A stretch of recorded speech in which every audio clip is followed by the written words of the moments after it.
बच्चों, good morning. कैसे हैं? पढ़ाई का क्या चल रहा है आपके?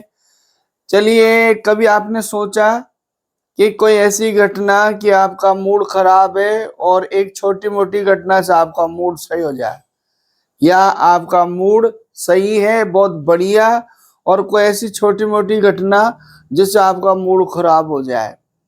तो लीजिए, वास्तव में हम बातें कर रहे हैं आपके कोर्स में एक पोयम है, और पोयम का टाइटल है डस्ट ऑफ स्नो। ये एक पोयम है आपके, है ना?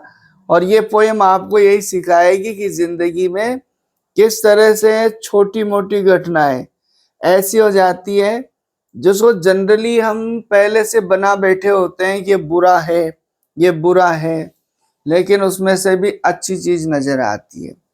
बहुत सी बार ऐसा होता है कि हमारा बहुत अच्छा मूड है, बहुत अच्छे हम हैं, लेकिन किसी घटना से हमारा मूड खराब हो जाता है। और ये कविता हम बात करेंगे, इस कविता में पहले इन नटसेल बात करेंगे। आपके जो कोर्स में है एनसीईआरटी क्लास से, जो 10th स्टैंडर्ड से जो है, उसी लेवल से हम बात करेंगे। आपके क्वेश्चन से पीछे के टेक्सुअल, उनको रिलेटेड हम पोइट को लेंगे, पोएम को लेंगे, पोएम को स्ट्रक्चरल हम लेंगे, थीमेटिक लेंगे, और फिर पोएम का मैसेज ये लेंगे, और टेक्सुअल हम बात करेंगे।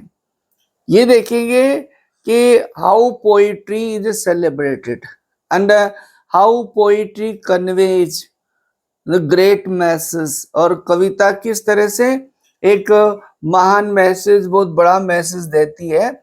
तो आओ पहले हम सबसे पहले इसकी इंफॉर्मेशन से लेते हैं और फिर टेक्सुअल बात करेंगे हम। डस्ट ऑफ स्नो ये एंटाइटल्ड पोएम का टाइटल है।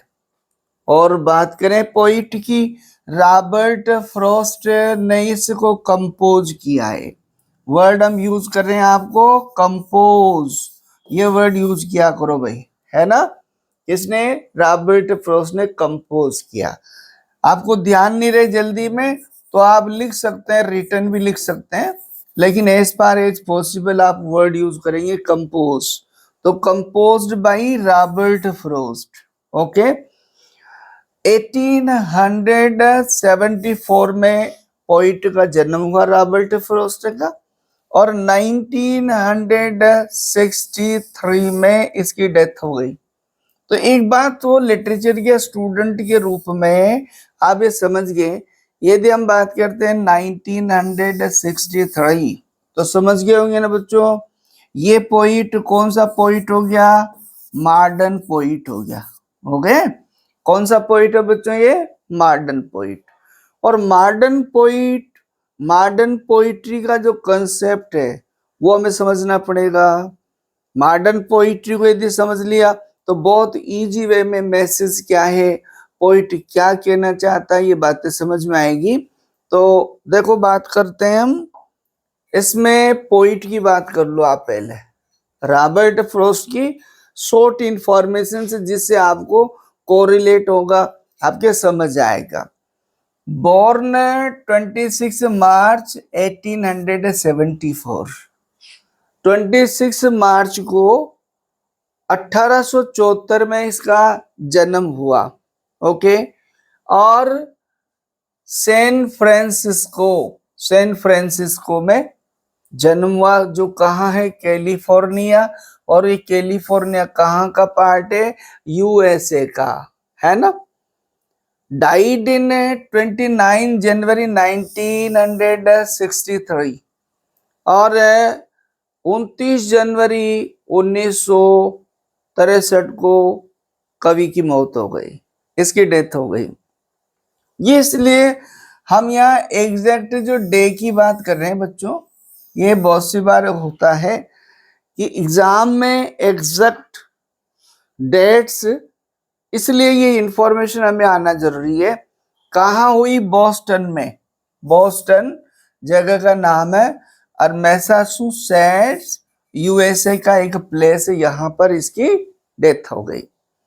फेमस अमेरिकन पोइट, एक बात याद रखनी है कि ये अमेरिकन पोइट है। Robert Frost American poet, one of the greatest modern poets, one of the greatest American poets, आधुनिक कवियों में से एक है, प्रसिद्ध कवियों में से एक है, और कहाँ का? अमेरिकन पोइट है।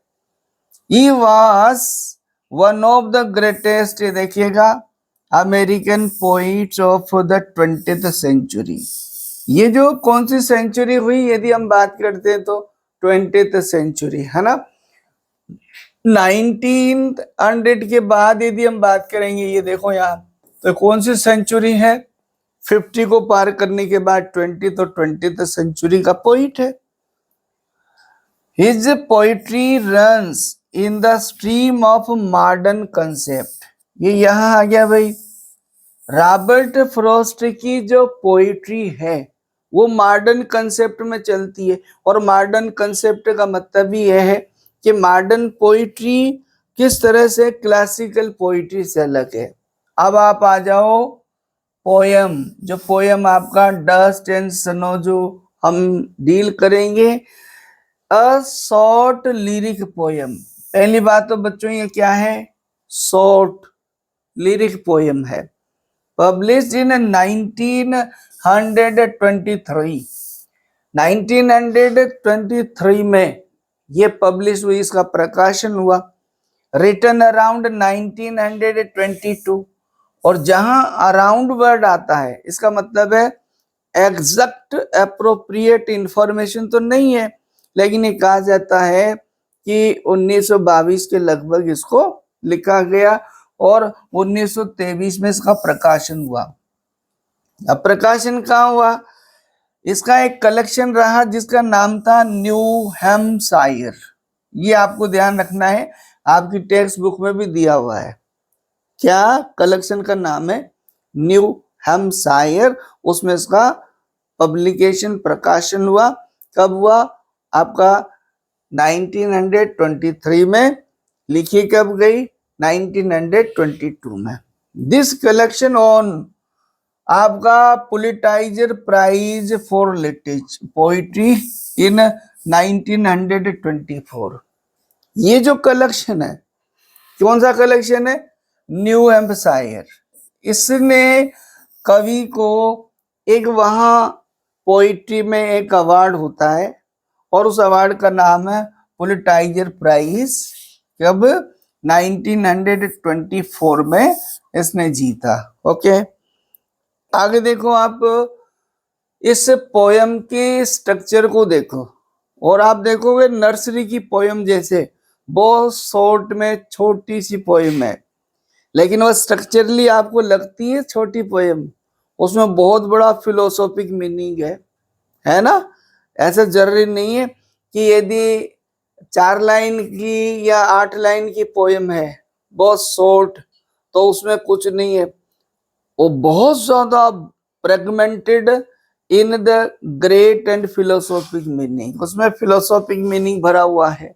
क्या? शॉर्ट लिरिक है बच्चों, 2 स्टेंजास है ना, 2 क्वाट्रेंस। ये आप जानते हैं 4-4 लाइन के स्टेंजा है 2, और जब आपके 4 लाइन का एक स्टेंजा होता है, as a student of literature you have learned what does mean 4 line stanza, that means quatrain. तो इसमें क्वाट्रेंस कितने? 2 क्वाट्रेंस है। आप पोयम की टोन को देखो बच्चों, टोन की बात करें, बिगिनिंग ग्लूमी एंड होपफुल। इसका मतलब ये हुआ हमारी जो ये पोयम है जिसमें 2 स्टेंजाज है, इसका जो बिगिनिंग है वो ग्लूमी है, मीन्स उसमें हमें पोइट निराश नजर आता है, दुखी नजर आता है। लेकिन लास्ट का जो स्टेंजा है उसमें पोइट हमें कैसा? होपफुल नजर आता है। ओके, राइम स्कीम में यदि हम बात करें, ए बी और सी डी इसकी राइम स्कीम है। मीटर इस पोयम का आयमिक ट्राईमीटर है, और आप जानते हो ट्राईमीटर की जब बात आ रही है तो उसका मतलब हुआ 3 फीट, एंड 6 syllables। ट्राईमीटर का मतलब क्या होगा? 3 feet। 3 feet का मतलब है feet, you know, pair of 2 syllables foot. ओ, तो यहाँ पर क्या हुआ? 3 feet का मतलब है 6 आपके क्या हो गए? syllables हो गए। अब जहां आयम्बिक की बात आती है, तो आयम्बिक में जो पेयर होगा वो कैसे होगा? अनस्ट्रेस्ड और स्ट्रेस्ड। तो यहाँ पर ये क्या है? अनस्ट्रेस्ड स्ट्रेस्ड आयम्बिक आपका होता है। और ये ऐसा थ्रू आउट ऐसे चलेगा। इसको सिंबॉलिकली हमने बता दिया टर्म अनस्ट्रेस का, और स्ट्रेस का हमने बता दिया टी। फोनेटिक ट्रांसक्रिप्शन में आप इसको साउंड हमने दे दिया अनस्ट्रेस को। ओके, जैसे यदि सिंबॉलिक बताएं तो उसको ऐसा बता सकते हैं अनस्ट्रेस को, और स्ट्रेस को कैसे? ऐसा हम बताएंगे। ये सिंबल्स है, ये तो इसका हो जाएगा और ये आपका इसका हो जाएगा। ये इसका एक सिस्टम रहता है, इसको भी समझना बहुत जरूरी है। केवल पोयम की ट्रांसलेशन ले लेना और 2 क्वेश्चन के आंसर्स हो जाना, that's not enough to study poetry. To study poetry, poetry को कैसे समझे, again and again repeatedly through my such videos I advice.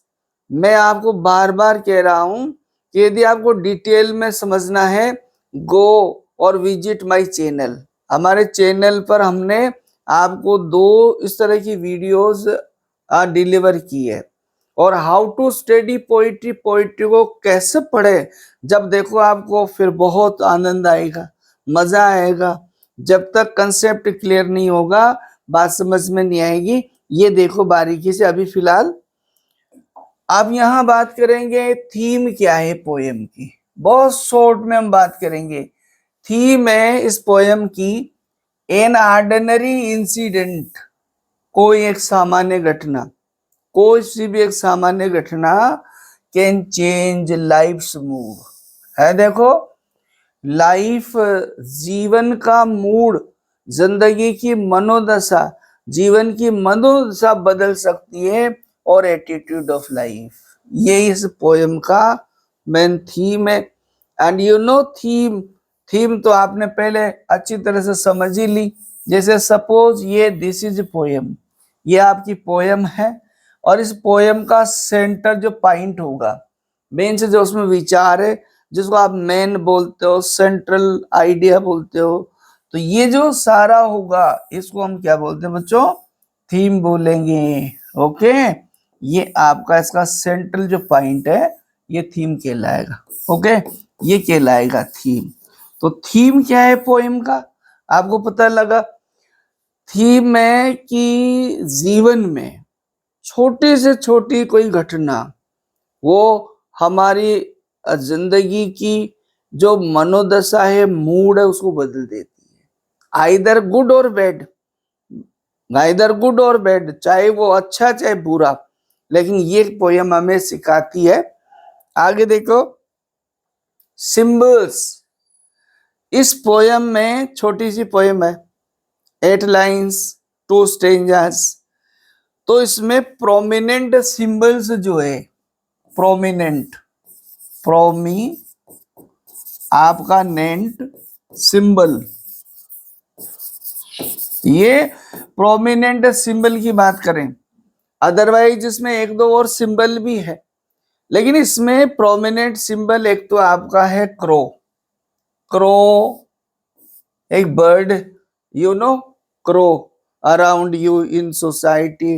Okay, it's also domestic bird, कहीं भी आप रोजाना दैनिक जीवन में देखते हो। ब्लैक, एंड क्रो को क्या माना जाता है? Bad women.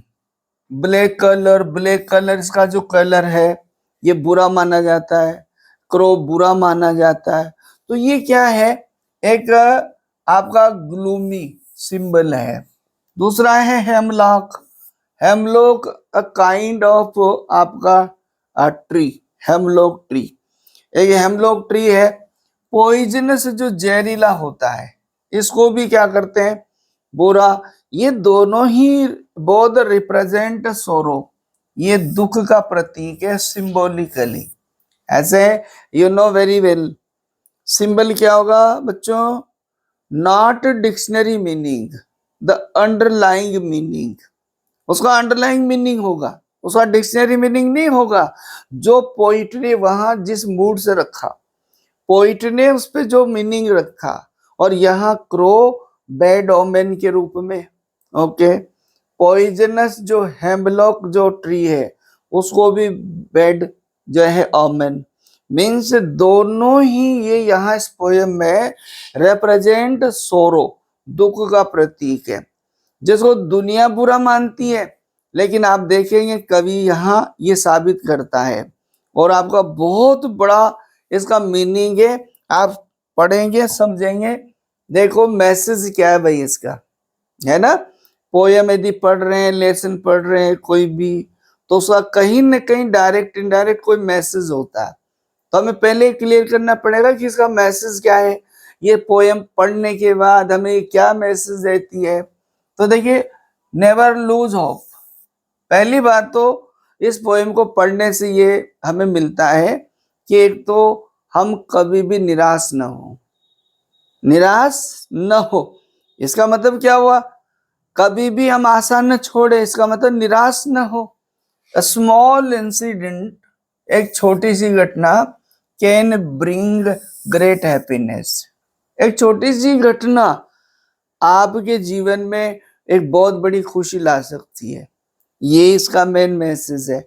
और ऐसा जीवन में आप जिस स्तर पे जिस उम्र के हैं, तो शायद यहाँ तक आपने इस तरह के बहुत सारे चेंजेस देख लिए होंगे।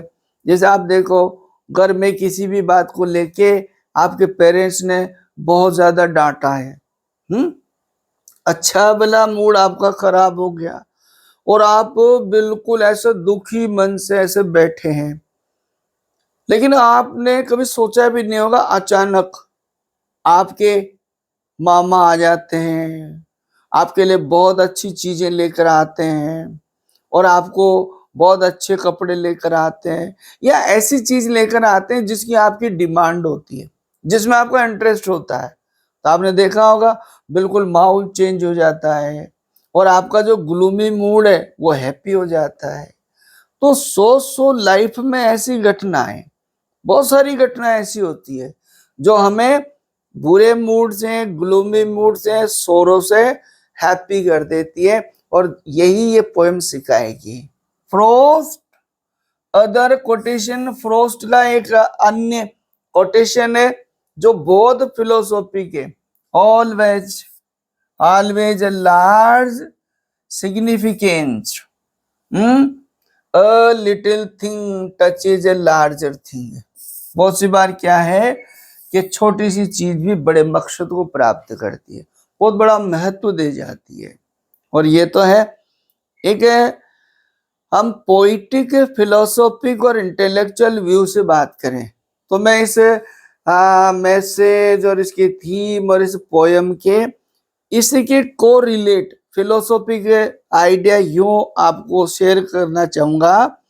और इसमें शेयर करना ही नहीं, पोयम उसी आइडिया के इर्द गिर्द घूमती है। क्या, दो roses are beautiful but no doubt cactus may be more beautiful. गीत गुलाबों के गाए, सुंदर गुलाब होते हैं, ये साहित्य में गाया गया, लोग ये जानते हैं, but केकटस may be more beautiful, और केकटस नागफनी भी बहुत सुंदर हो सकती है। इसी थीम के इर्द गिर्द हम बात करेंगे। चले हम पोयम को लेते हैं। देखो आपके सामने पोयम है।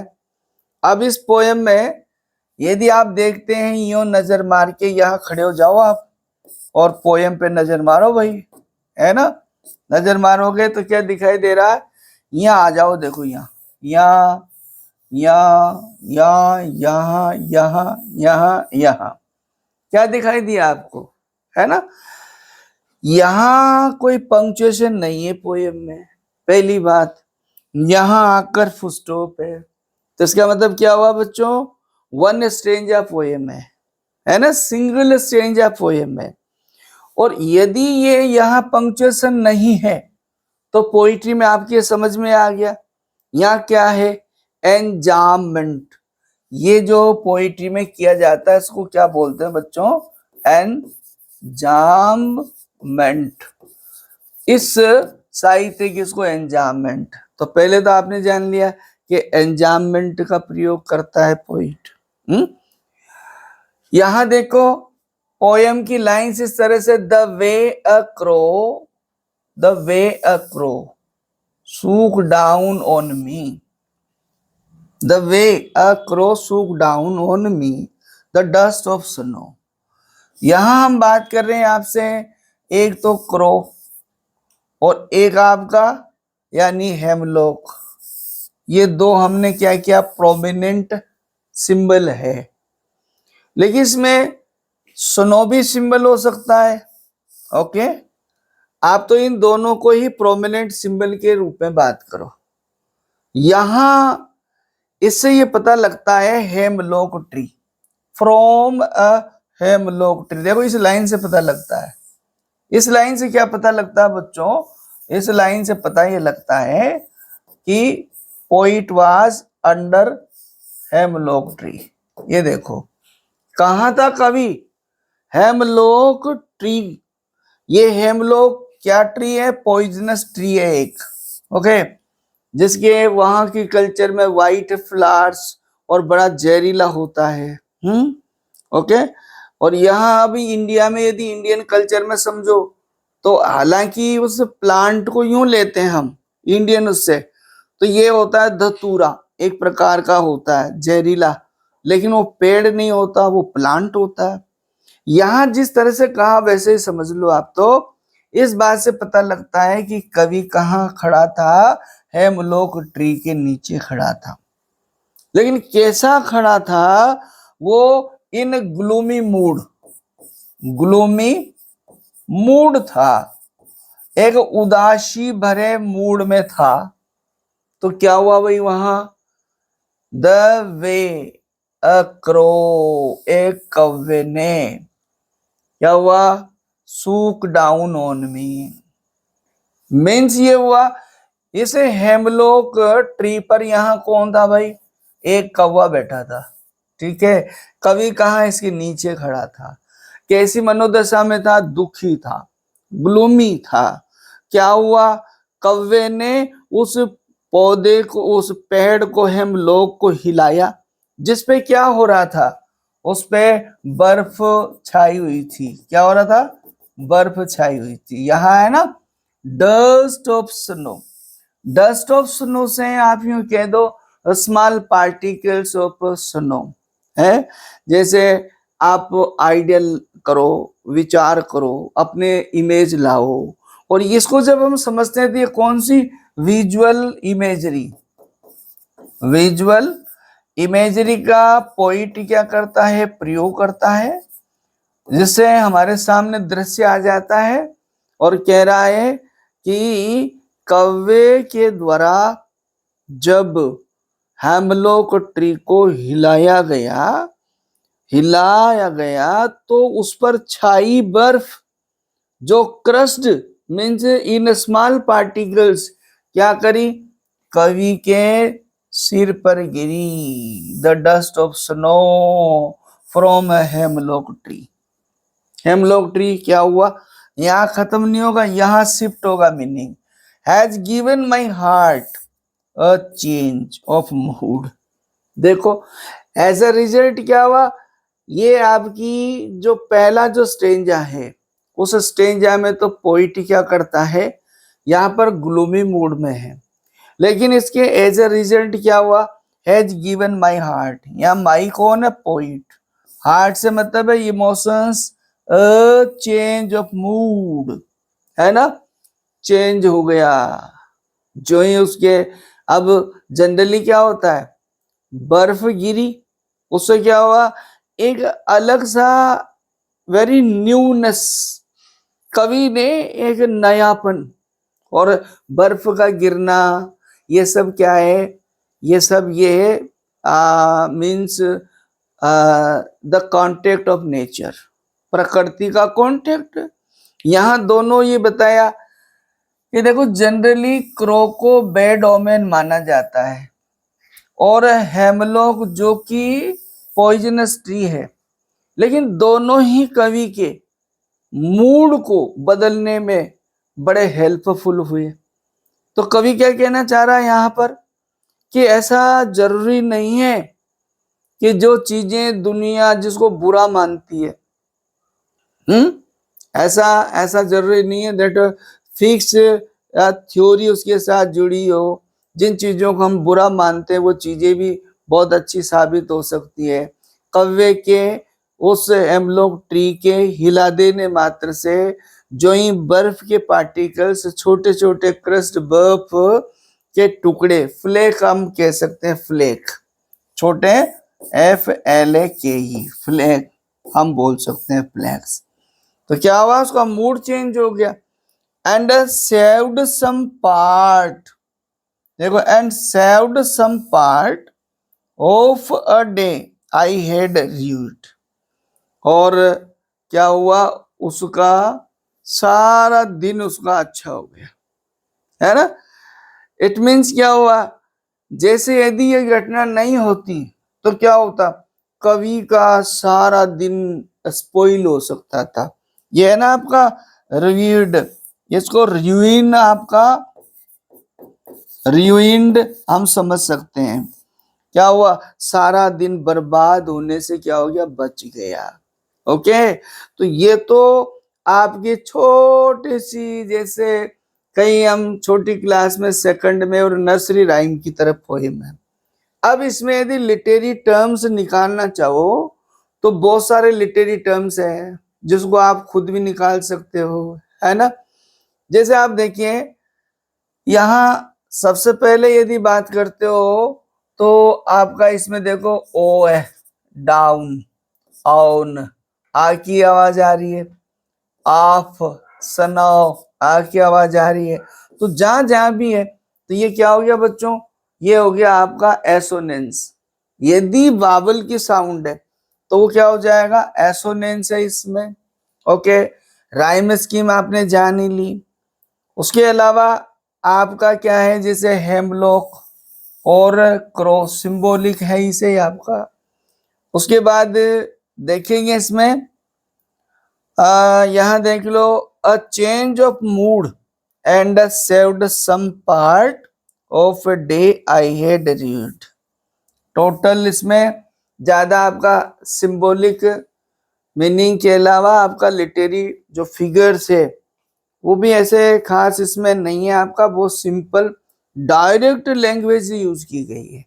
और डायरेक्ट इसमें आपका सिंपली आपको डायरेक्टली जो है मैसेज देने का कवि ने जो है कोशिश की है। मैं उम्मीद करता हूं कि आपके ये प्यारी सी पोएम समझ आई होगी। And everything, every line, every idea is clear.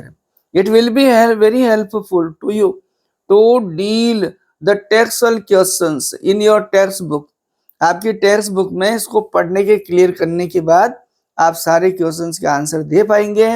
बिल्कुल मिलेंगे ऐसी आपके कोर्स की अन्य पोएम में, इसी तरह की वीडियोस में। आप यदि आपको लगता है कि ये आपको हेल्पफुल है, आपकी हेल्प होगी, तो आप यदि नए हैं तो चैनल को सब्सक्राइब करें, शेयर करें, कमेंट करें। उस कमेंट से भी हमें आइडिया लगता है कि हम आपके लेवल से आपकी किस तरह से हेल्प कर सकते हैं। इसी आशा और उम्मीद के साथ बाय बाय, थैंक यू।